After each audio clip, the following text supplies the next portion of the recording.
श्री शिवाय नमस्तुभ्यम। महाराज, आप सभी लोग जानते हैं कि नवरात्रि में सभी लोग अपने घरों में कन्या पूजन करते हैं, कन्या भोजन करवाते हैं। और हमारी कथा में अक्सर इस प्रश्न के बारे में पूछा जाता है कि कन्या पूजन हमें कब करवानी चाहिए, कितनी कन्याओं को बुलवाना चाहिए, कितने साल की कन्याएं बुलानी चाहिए, उनका क्या खिलाएं और भेंट में क्या देना चाहिए, कन्या पूजन कैसे करना चाहिए, सारी अद्भुत जानकारी आपको इस वीडियो में हम देने वाले हैं।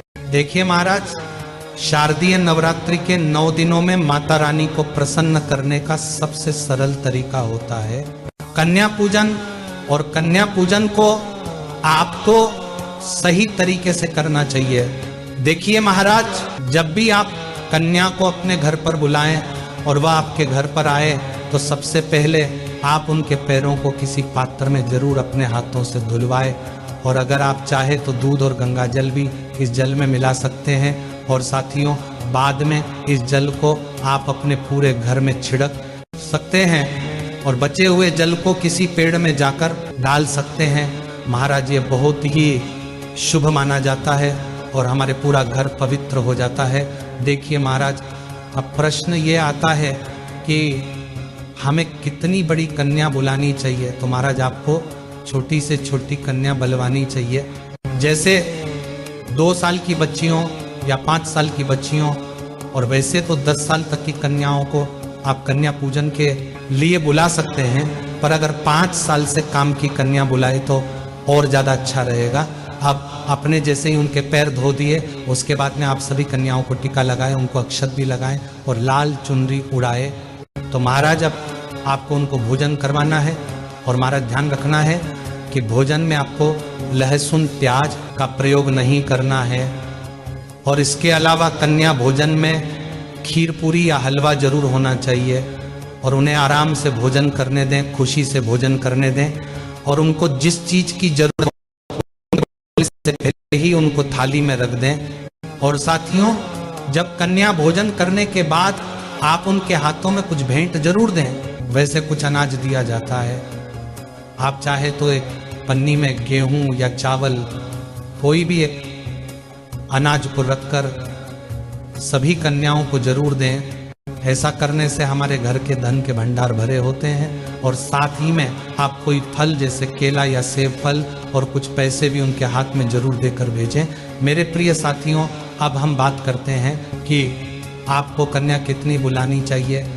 तो देखिए, वैसे आपको 9 कन्याओं को बुलाना चाहिए और साथ में एक छोटे लड़के को भी जरूर बुलाना चाहिए, जिसको हम लंगागुर बोलते हैं। और इस चीज़ का थोड़ा ध्यान रखना है।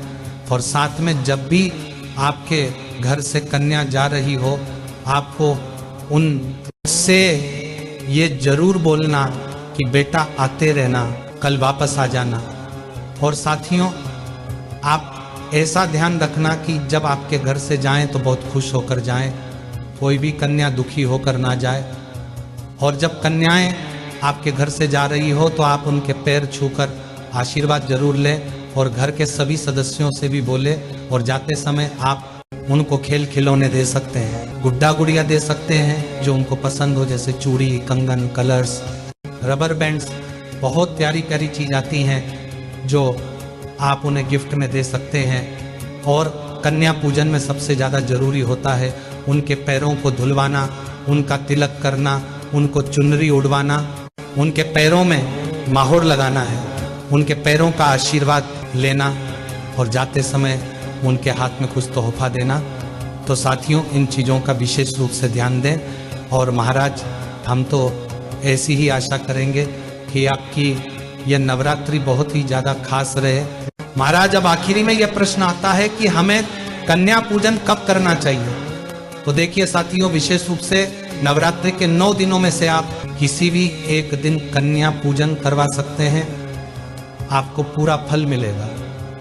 पर कन्याओं का पूजन करने का नवरात्रि में 2 दिन बहुत बड़े माने जाते हैं, अष्टमी और नवमी तिथि, क्योंकि इसी दिन लोगों के घरों में अष्टमी और नवमी पूजी जाती है।